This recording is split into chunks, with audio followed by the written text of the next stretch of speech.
युवा साथियों, ये वीडियो बड़ा महत्वपूर्ण आप लोगों के लिए इसलिए होगा कि आप इसको गौर से सुनिए और चिंतन और मनन करें। चाहे बीजेपी सरकार हो, 5 साल तक सड़कों पर संघर्ष किया, लाठियां खाई और युवाओं के लिए लड़ाई लड़ी, और चाहे कांग्रेस सरकार हो, जेल में जाना, जेल गया, लाठियां खानी, लाठियां खाई, लेकिन पीछे कभी नहीं हटा, युवाओं के लिए लड़ता रहा। और इसका परिणाम भी निकला, कई हजारों यानी कि लाखों लोगों को नौकरियां भी मिली। अलग अलग परिस्थितियां आती है, अलग अलग चीजें आती हैं साथियों। जैसे मैं उदाहरण देना चाहूंगा, सेकंड ग्रेड भर्ती परीक्षा का पेपर लीक। 24 दिसंबर को वो बस पकड़ी गई, वो परीक्षा पेपर लीक माना गया और रद्द कर दिया गया। उसके बाद शहीद स्मारक पर मैंने 28 दिसंबर को पेपर लीक को लेकर बड़ा प्रदर्शन किया, लेकिन जिन अभ्यर्थियों को शामिल होना था वो अभ्यर्थी कम संख्या में शामिल होकर यह दर्शाया कि उनको पेपर लीक की कोई चिंता नहीं। हालांकि जिन लोगों को हम चुनकर भेजते हैं, चाहे एमएलए हो, चाहे सांसद हो, चाहे पार्षद हो, चाहे नेता हो, उनको केवल अपने वोटों की चिंता रहती है। अब चुनावी माहौल है, अभी भी अपने वोटों के लिए आप लोगों की आवाज उठाएंगे। लेकिन जब मेरा युवा तड़प रहा था, जब जेल के अंदर था, लाठियां खा रहा था, अनशन कर रहा था, तब वो चुप थे। लेकिन उस समय आपके साथ एक व्यक्ति था, उपेंद्र यादव, और जो आज भी साथ है। पेपर लीक को लेकर कि इसका खुलासा किया जाए, पेपर कहां से आया, किसने लीक किया, कौन कौन लिप्त है, इन अपराधियों को पकड़ा जाए, जो सुरेश डाका, भूपेंद्र सारंग, तमाम लोगों को पकड़ा जाए। इस चीज को लेकर 7 फरवरी को हमने आरपीसी के बाद प्रदर्शन किया।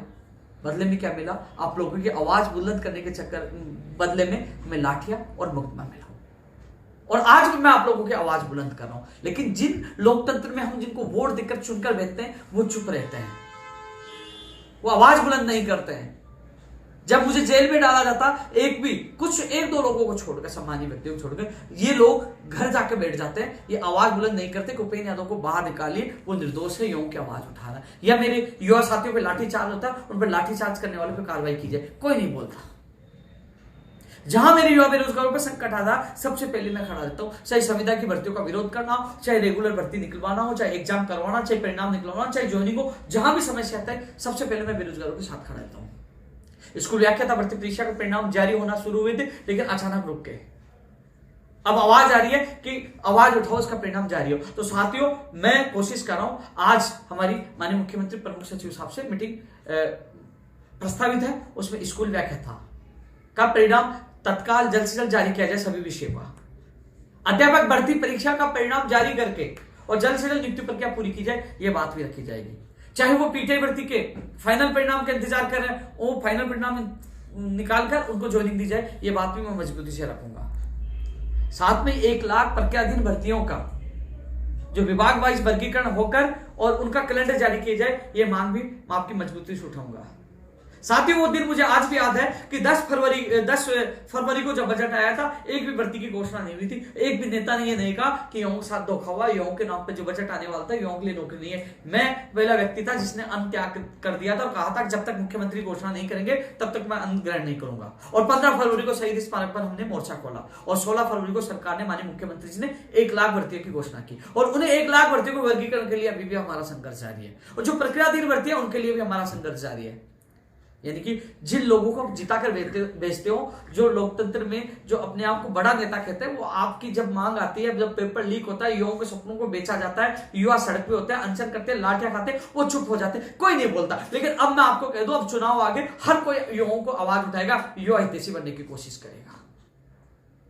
लेकिन साथियों, एक चीज आप लोगों को समझना होगा।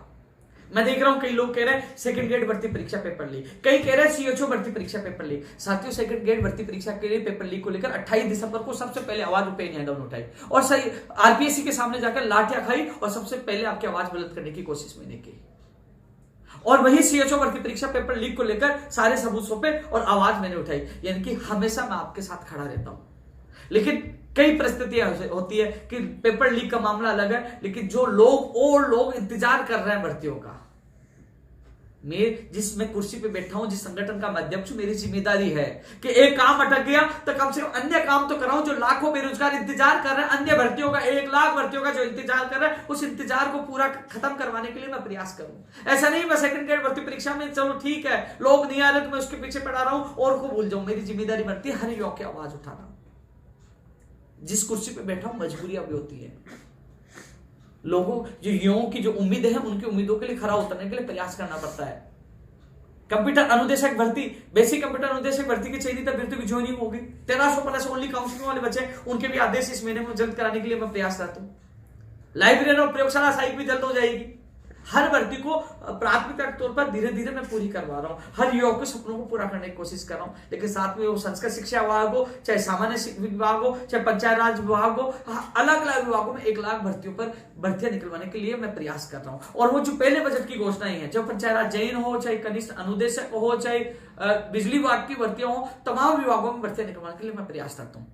तो साथियों, आज भी मुख्यमंत्री प्रमुख सचिव से 4 बजे मीटिंग प्रस्तावित है। उसमें जो लंबित जो तमाम भर्तियां हैं, चाहे बजट की घोषणाएं हो और चाहे 1 लाख भर्तियां हो, चाहे प्रक्रियाधीन भर्तियां, इनको मजबूती से मैं बात रखूंगा। और मजबूती से बात रखूंगा कि फर्स्ट ग्रेड के परिणाम निकाल के जल्द ज्वाइनिंग दी जाए और थर्ड ग्रेड के जो अध्यापक भर्ती परीक्षा का परिणाम भी जल्द जारी करके इनको भी जल्द ज्वाइनिंग दिया, ये बात भी रखूंगा। पीटीआई भर्ती के अभ्यर्थियों की भी बात रखूंगा और साथ में नई भर्तियों का कैलेंडर जारी हुई बात रखूंगा। मैं कोशिश करूंगा हर युवक की आवाज बुलंद करने की कोशिश करूंगा। और जो कंप्यूटर अनुदेशक, बेसिक कंप्यूटर अनुदेशक में जो चयनित अभ्यर्थी ओनली काउंसलिंग वाले हैं, उनका लेटर का जवाब बीकानेर निदेशालय से आज शिक्षा विभाग को भेज दिया जाएगा।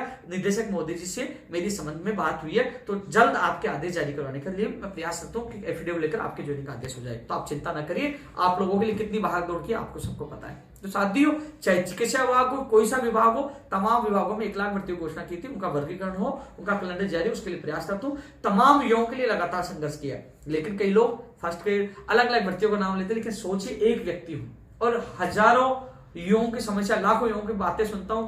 कितनी तरह की भर्तियां, अलग अलग विभाग है। कोशिश करता हूं हर युवा को न्याय मिले। जो जिम्मेदारी नेताओं की थी वो नहीं निभा पा रहे, लेकिन मैं कोशिश करता हूं लाठियां खाकर, जेल जाकर। कितना पता है आपकी आवाज उठाने के बदले में कितने मुकदमे मिले, कितनी लाठियां, कितनी मुझे प्रताड़नाओं का सामना करना पड़ा, फिर भी मैं आप लोगों की आवाज बुलंद कर रहा हूं। और मैंने कहा था, जब तक मैं इस संगठन में हूं, जब तक आप लोगों की आवाज यूं बुलंद करता रहूंगा, अंतिम सांस तक आप लोगों की आवाज उठाऊंगा। साथियों, आज मीटिंग प्रस्तावित है, तमाम मांगों को मैं मजबूती से रखूंगा और कल सुबह 10 बजे कर्मचारी चयन बोर्ड पीटीआई भर्ती परीक्षा का परिणाम जारी करवाने को लेकर हम बड़ी संख्या में इकट्ठे हो रहे हैं। क्योंकि पीटीआई भर्ती परीक्षा का परिणाम अभी जारी नहीं हुआ, तो पशु चिकित्सक भर्ती 2019 के जो हालात बने अभी तक वो पूरी नहीं हुआ। एफएसओ, डबल एओ, ये 3-4 भर्तियां आज भी न्यायालय में लंबित है, जिसकी भी आज मैं मुख्यमंत्री प्रमुख सचिव साहब से वार्ता होगी। उसमें ये मांग रखूंगा कि इसका फैसला करवाकर जल्द से जल्द भर्तियों को पूरा करवाया जाए। लेकिन आप देख लीजिए, न्यायालय में जाने के बाद 2019 से 23 चल रही है, वो आज तक लंबित है। मैं नहीं चाहता पीटीआई भर्ती की स्थिति ये बने, इसलिए कल बड़ी संख्या में इकट्ठे होकर और इसी महीने में जल्द से जल्द परिणाम जारी करवाने के लिए हम लोग कल संघर्ष करेंगे। पीटीआई भर्ती के अभ्यर्थी भी कल अधिक से अधिक संख्या में पूछे, लेकिन हर युवा के साथ हूं। आप अपने दिल पर हाथ रखिए, जो आपसे वोट लेते हैं, जो आपसे बहुत कुछ लेते हैं, यानी सत्ता में आते हैं और अब वो आपके बदौलत सत्ता में आते हैं, अब ऐसो से आराम कर रहे हैं। वो किसान की, आम आदमी की, गरीब की, बेटे और बेटी की आवाज नहीं उठाते। पेपर बेचने पर, उनके सपनों को बेचने के खिलाफ आवाज नहीं उठाते, लेकिन हर समय उपेंद्र यादव आपके साथ रहता है। लेकिन एक व्यक्ति का काम नहीं हो तो दूसरे के लिए मुझे भागना पड़ता है, क्योंकि वो भी मेरा बेरोजगार साथी है। धन्यवाद।